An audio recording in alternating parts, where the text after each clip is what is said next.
What's up, YouTube? This is Too Raw for TV.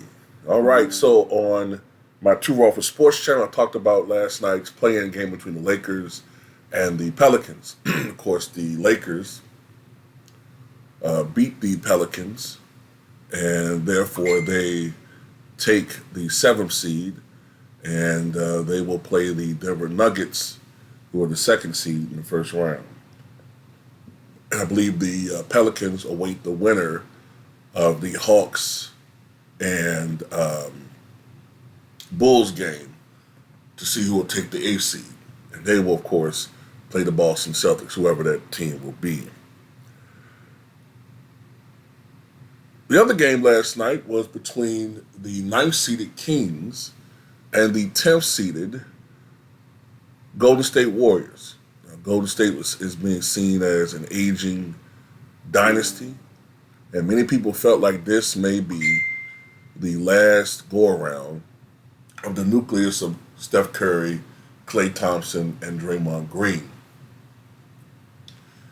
And of course, this is seen as a rematch of last year's first-round series between the Warriors, who at the time were defending champions, and the Kings, who went 7 games in that series in the first round, but Steph Curry was able to carry his Warriors over the Kings with a 50-point performance, which at the time was an NBA record for a Game 7.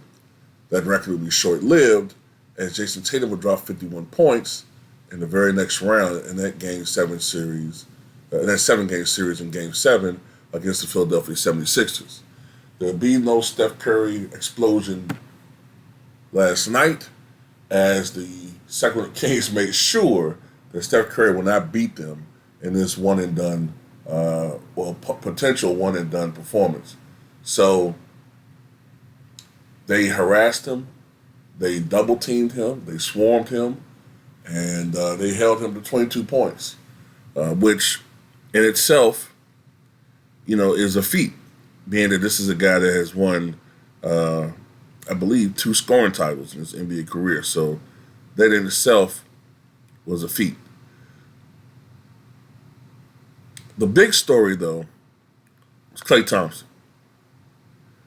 Klay Thompson, for the first time that I can remember, went goose egg in the game. Goose egg did not score a bucket. 0 for 10 from the floor, including 0 of 6 from downtown. Now look, Klay has always been a bit streaky. Even in his prime, he was a bit streaky. He would have a performance where he might go 6 of 16. Then the next night, he might go 11 of 15. That's Klay Thompson. But more than not recently, although he's been having some good performances as of late, Klay has been incredibly streaky. But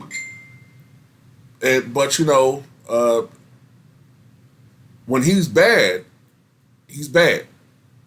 And, I've always refrained from being too critical of Klay because you've got to understand, this man came back from not just an ACL injury, but an Achilles injury while he was rehabbing to come back from the ACL injury.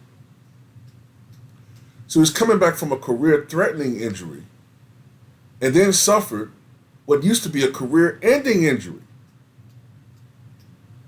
The man missed 941 days because of rehab. Because of injury and rehab, surgery, then rehab. The man missed over 900 days, almost 1,000 calendar days because of injuries. And when he came back, I pretty much was under the assumption that he would never be the same. And of course, he's not the same guy. He's not the same two-way player that he was before the 2019 injury. And Klay was a much more accurate shooter before the injuries. Okay? He still had his game, he still had his moments. But before he got hurt, Klay was the greatest catch-and-shoot player I've ever seen. From the moment that he catch the basketball, that just come from repetition and muscle memory. Klay was amazing, man, but, you know, he's not the same guy. He's just not the same guy, man. They're nice when his shots are falling, but the overall impact that he had on the game is not there anymore. And I don't think he's done. I just think that it's time for him to transition to a point in his career where he may be better off coming off the bench, like in a reduced role. You know, not everybody's built to do that, though. Not everybody wants to do that. But, I mean, if he wants to continue playing, that may have to be the role that he takes. And as far as this group coming back,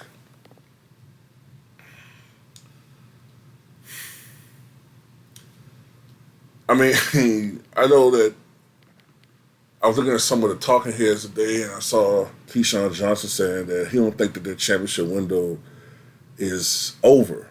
He said people were saying that a couple years ago. But the difference was what caused the decline of the Warriors a couple years ago were injuries. Klay, obviously. Steph missed most of a year. Draymond falling behind Steph and faked injuries. But anyway, injuries derailed that team. But they regrouped. At least they seemingly regrouped. You know what I'm saying? They got Jordan, they developed Jordan Poole as a player. They shoring up that bench.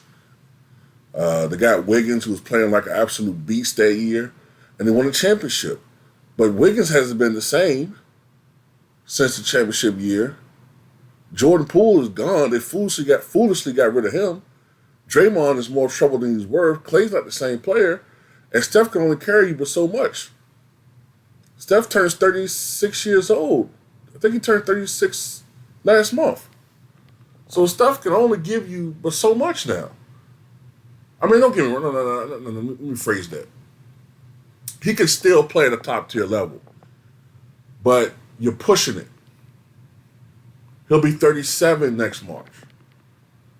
Inevitably, he's going to slow down a little bit. So do you listen to your heart, or do you look at the amount of money you have to expend to put a team together that's only going to, at best, be a playing team from now on? And then ultimately, not a team that ain't good enough to make the play-in. You know what I'm saying? So I think they need to break the team up, man. It's time. I mean, they've been together since 2012, right? It's 12 years. 2011, 2012, man. That's 12, 13 years, man. You got a great run. 4 championships. Should have been 5 if Draymond didn't get suspended. 6 NBA finals, I believe it was, right? Let's see, 15, 16, 17, 18.